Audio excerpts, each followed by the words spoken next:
So right now what we should be working on is kind of moving on to speeches that are more about yourself and moving on to something that you actually need to start researching. So we're now going to be organizing these materials that we're gathering. We're going to be trying to figure out how to take what other people said, put it into our own words, and actually present it, but also making sure to give them credit for what they are doing.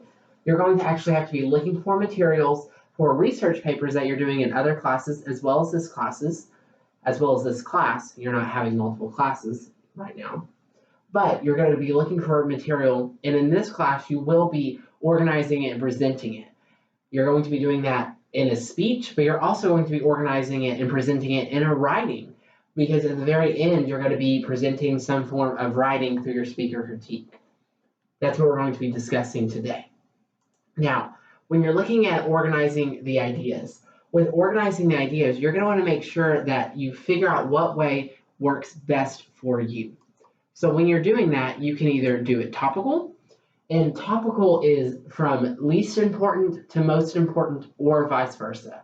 So you can look at it, a lot of times a campus tour might be topical. So they might be going on and be like, okay, I'm going to tell you the most important thing first, and then we're going to go out and talk about something that is least important, or vice versa. When a lot of times when keynote speakers are doing this, they're going to say, okay, today I'm going to be talking to you about blah, blah, blah, and blah, blah, blah. But first, I want to really make sure I emphasize this note. A lot of times teachers might do this, and they want to talk about the most pressing thing first.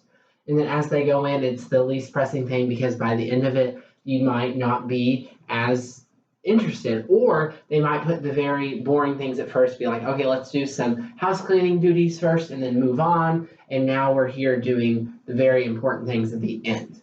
Okay, so it's really by topic, and a lot of times presentations and organizations are done by this. But another way to do this is chronological.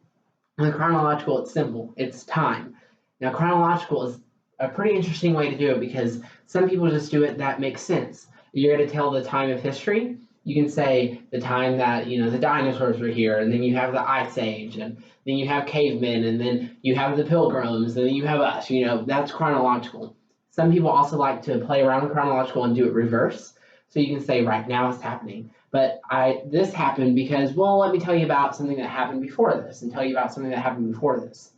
My favorite is when like TV shows play around in chronological, and what they are doing is they are talking about how chronological is constantly going on multiple stories. The show Once Upon a Time does this really well. If you've ever seen it, they actually have two timelines going on at the same time, and they constantly are interweaving within each other. That's playing around chronological. One of them might be going backwards, one of them might be going forwards. Some plays do this and different things like that. Sometimes they're going to be in a cop station, or someone might be like that. Like the show Psych does this a lot. They're in the cop station, all of a sudden they're going to say, oh, remember when this happened? And then it goes backwards, and then it talks about that time, and then that goes chronological, and then it goes back to the present, and then they do that. So that's still chronological, because they're telling a story in order, but they're playing around with time and having multiple chronological stories, which you could also argue is topical.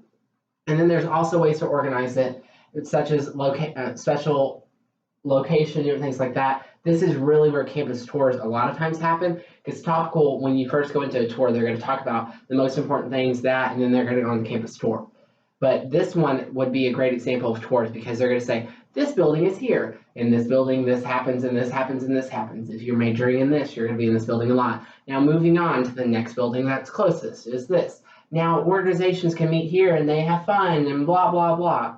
They can also say, oh, well, or people can also do a speech and say, well, if you go this way, if you go north, then you're going to be able to talk about blah, blah, blah. If you go south, you can eat here. But east is going to be a lot better to do all of this. Okay, they can point to that direction or different things like that. Now, there are a lot of other ones, such as cause and effect, and a lot more that kind of make sense. And there's a layout that you can actually look at, and part of your discussion is going to be looking at these and figure out what works best for different topics. Okay? If you have any questions about the layout of these, you can always Google them. They're pretty simple. I'm pretty sure you can all understand them, because again, they're pretty simple. But you can also just Google them, or you can email me if you're kind of confused on what a certain topic is. Now, when we're organizing the ideas, we want to make sure that we're actually organizing the materials. So with the materials, we want to make sure that you're getting specific. A lot of times people just want to browse over certain topics. One time a professor told me that you want to make sure you're specific enough where everything is being explained, but you're not going to explain everything in detail. A lot of times I like to do an activity, it's called the peanut butter and jelly making. And what I do is I have the students write out how to create and gather the materials for the peanut butter and jelly sandwich, and then they actually make the peanut butter and jelly sandwich. A lot of times they forget to say, they're going to say something like, oh, scoop the spoon and get peanut butter out, but they never say open the jar. That's something that a lot of times might be specific that you need to do, but you need to know your audience. Sometimes audience members probably will know to open the jar. But this is just an example. If your audience is not familiar with what you're talking about, so a lot of times someone might be talking about equestrian, or they might be talking about something that is focused on writing, or they might be talking about something that's focused on TV shows. Some people might not be familiar with equestrian work. Some people might not be familiar with that specific TV show. If that's the case, you want to make sure that you're explaining it. You don't want to just talk about a TV show and say, oh yeah, blah, blah, blah, and blah, blah, blah. You want to say, oh, blah, blah, blah, who's the lead character? Make sure you're getting specific enough where it's not going to be overly odd, where you're just talking and people are lost. But you also don't want to get too specific, because if your audience already knows it, then they're going to get bored, because we always know those teachers who go on and on. So I don't go on and on, we'll move to the next thing. You want to make sure you have two different types of evidence, hard evidence and soft evidence. So first is hard evidence. This is like facts, statistics. A lot of times hard evidence is going to say 83% of people love pizza. Okay, that would be something that you want to have. Sometimes you can say this screen is blue. That's hard evidence, it's fact. Even though that could be very interpretive depending on what you're doing. So maybe not do something like that. But hard evidence, a lot of times I say, is going to be fact, statistics, something you want to throw in there. Whereas soft evidence is a lot of times opinions, pictures, thoughts. A lot of times people think that a video is like, oh, we have video proof that you're stealing that. But that's actually soft evidence, because it's a video, it's pictures. Yes, it's hard evidence, it's a fact that they're stealing it, so it's very mixture, so it's kind of medium evidence, but it's a mixture between. But the video itself is soft evidence, because it's not statistics, it's not anything like that. It's a video, it's a picture. People can interpret that, because if someone goes up to the counter and they're pointing something at someone, and then all of a sudden they're reaching in, you don't know if they're actually stealing the money. You could just say that they're pointing the gun and they're reaching in and they're grabbing random stuff. Now, most of the time we can assume what's going on, but again, we have to make sure we're specific enough. Both of these are super, super important. You have some people who are very much like Sheldon Cooper. Oops, wrong way. You have very much people who like hard evidence like Sheldon Cooper. Love is in the air. Wrong. It's nitrogen, oxygen, carbon dioxide is in the air. Now, Sheldon Cooper is very much hard evidence. Now, some people are very much soft evidence. So in your speeches, you want to make sure you have everything, hard and soft. If you're like, well, I'm more of a hard evidence person, so I'm going to put mainly hard evidence in there. Well, that's great that you're that type of person. But remember, the majority of your speakers are probably hard, some of them are probably soft. It does not matter. You need to have both of them in there. Having soft evidence that tells your opinion. You tell a story. That's why we've been going over stories. Different things like that. That's important. But also to have hard, solid facts, as in statistics, that's also important, because different people want different things. So make sure you have a mixture of both to be successful in your speech. Now, with this, with all the information you have, you want to figure out how to organize it. Now, we already kind of talked about this with your outlining, but I'm going to talk a little bit more about it. So remember, you need to have an introduction. Introduction has 3 parts. We should already know the 3 parts: a grabber, a thesis, and an overview. But basically, you're going to be talking about why in the world should the audience listen, and tell them what are they going to hear. So then they're interested, and they're going to be here to talk to you about it. A puppy in a cup is a great attention grabber. Okay, unless you don't like puppies, but a puppy in a cup is like a tiny little puppy, so you have to like puppies in a cup because they're adorable, and they make Jessica Day off of New Girl cry. Now, in your body, you're going to actually be telling them the information they're learning, the specific details that they're going to be looking at. This is the so what. Right here is the why should I care? This is the so what. You have something interesting I should listen to, because if you don't have anything interesting they should listen to, then so what? They can go to somewhere else. You're wasting their time. Now, the final one is, of course, your conclusion. Your conclusion is the reverse of your introduction. You're going to basically tell them, okay, this is why you should listen. So what? And this is why it was important for you to listen. Just to recap, they always talk about how being redundant, and we talk about this in other lectures, but being redundant is important. So your introduction, your body, and your conclusion, you're being redundant. By the time they end your speech, it's going to say boom, boom, boom. Okay? Now, the conclusion is basically telling them what they just heard and then trying to close it off where it's a good ending, where it's not just like, and those are the facts. And because that's not good.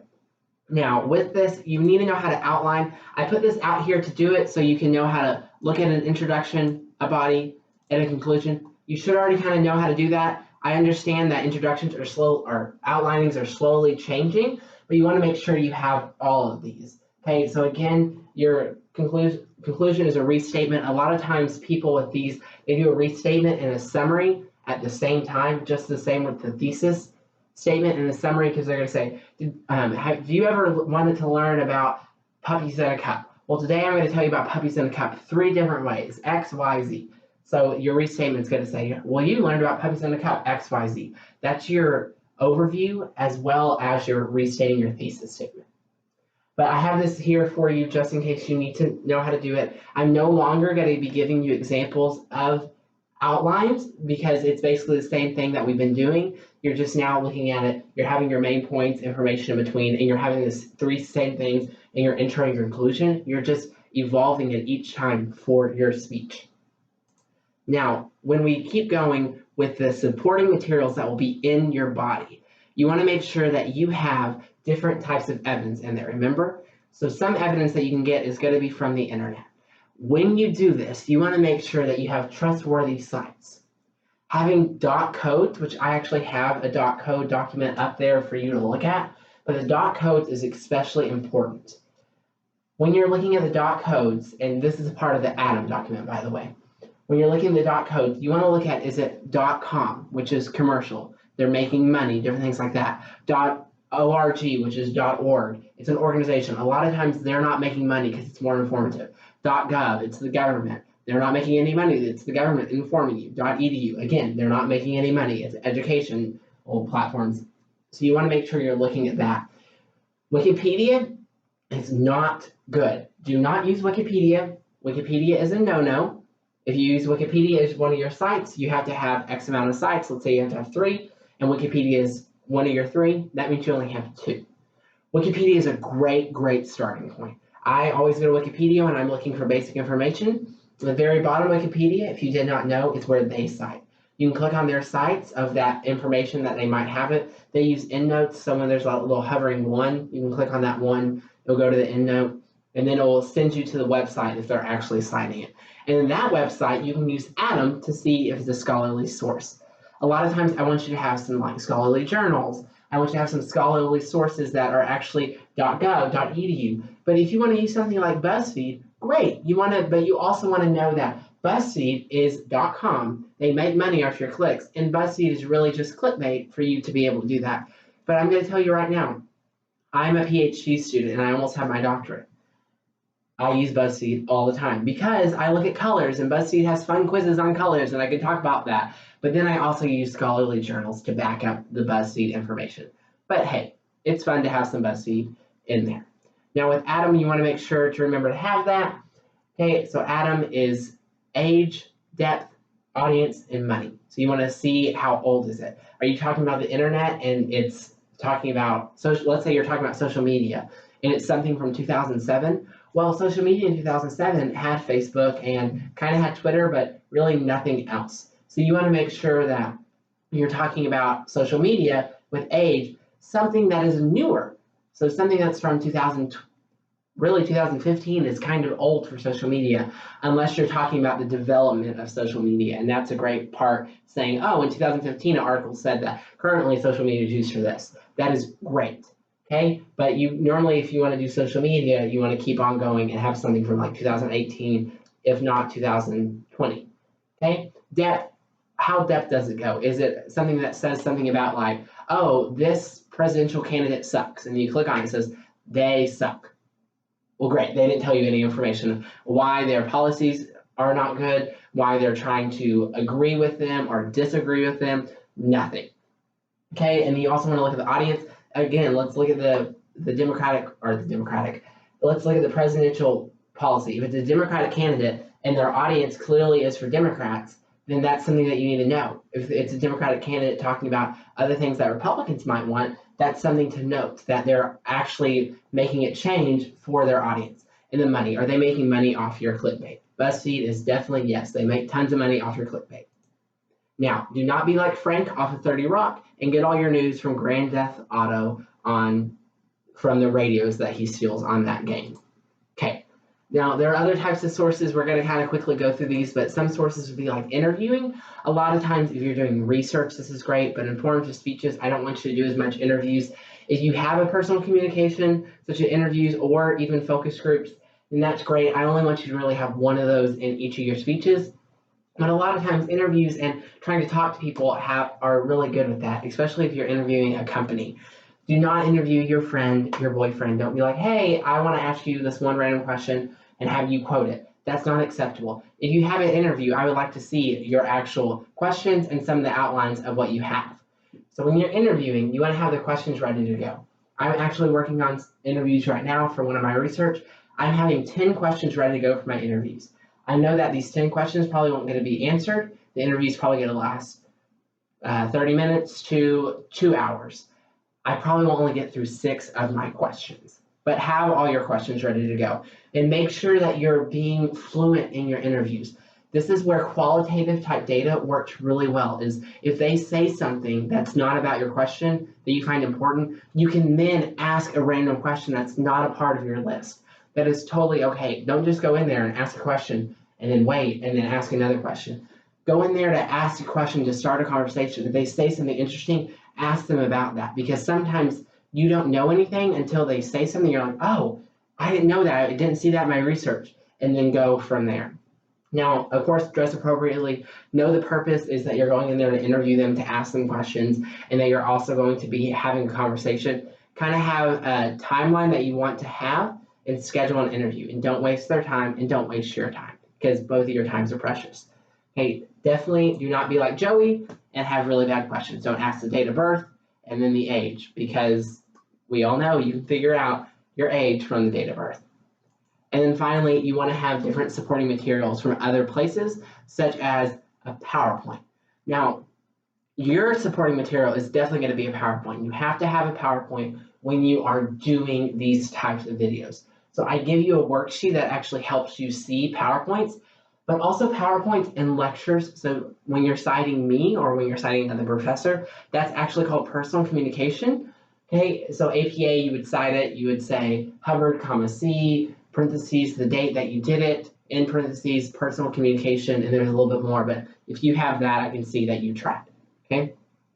Now, when you're doing that, images and illustration is great supporting materials. You grab it from somewhere, it could be a comic, it could just be a picture that helps you. A lot of times what I'm doing is with my GIFs and stuff, they're great. My memes, all of that, they're helping to support the materials. They're helping to keep you involved, different things like that. So images and illustration.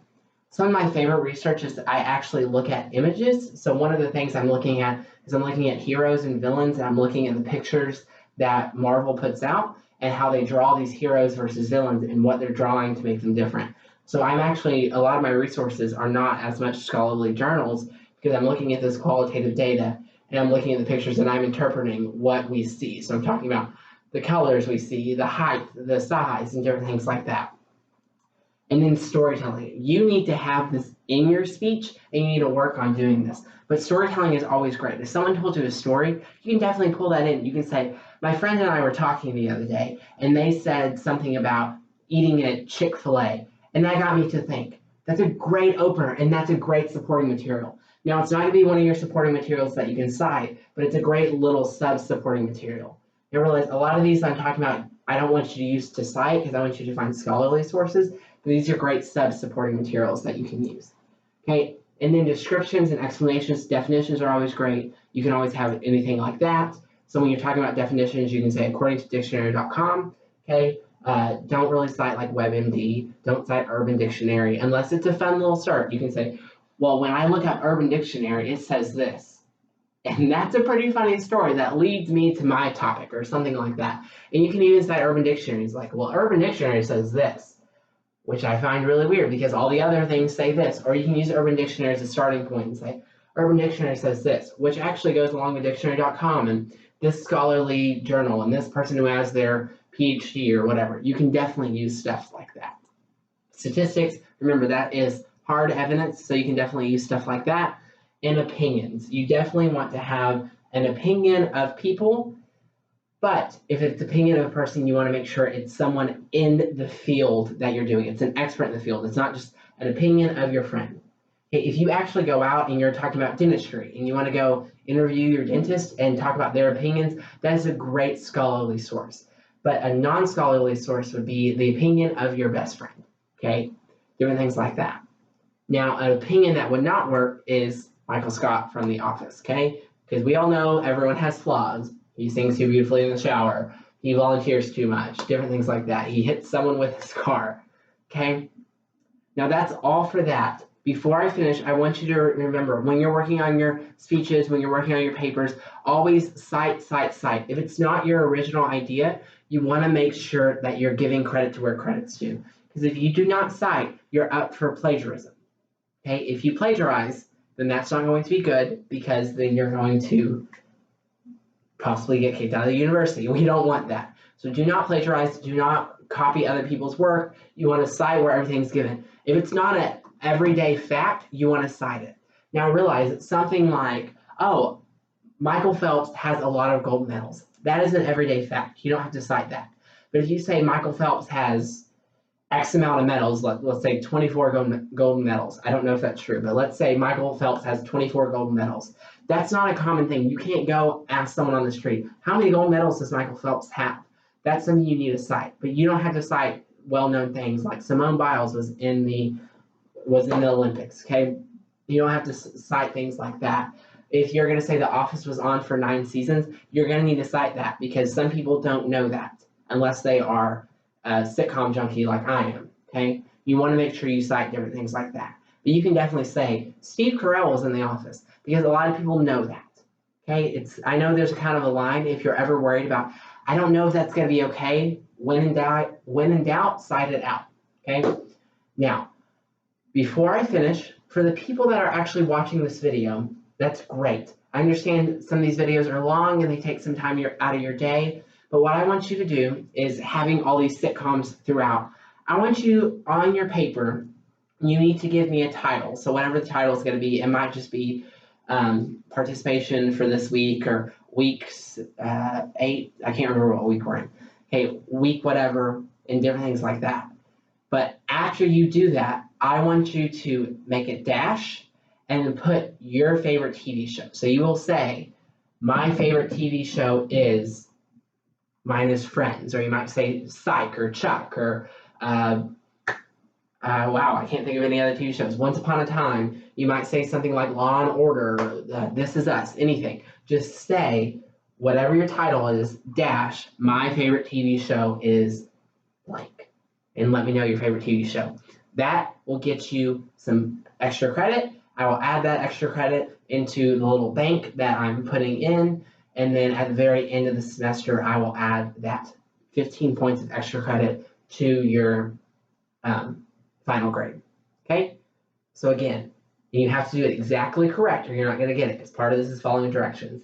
You're going to put the title of it, dash, or under, I really don't care. Okay, so the title, dash, and then you're going to put whatever it is that you're going to be, my favorite TV show is blank. Okay? If you have any questions, let me know. Other than that, you all have a great, great week. Bye, guys.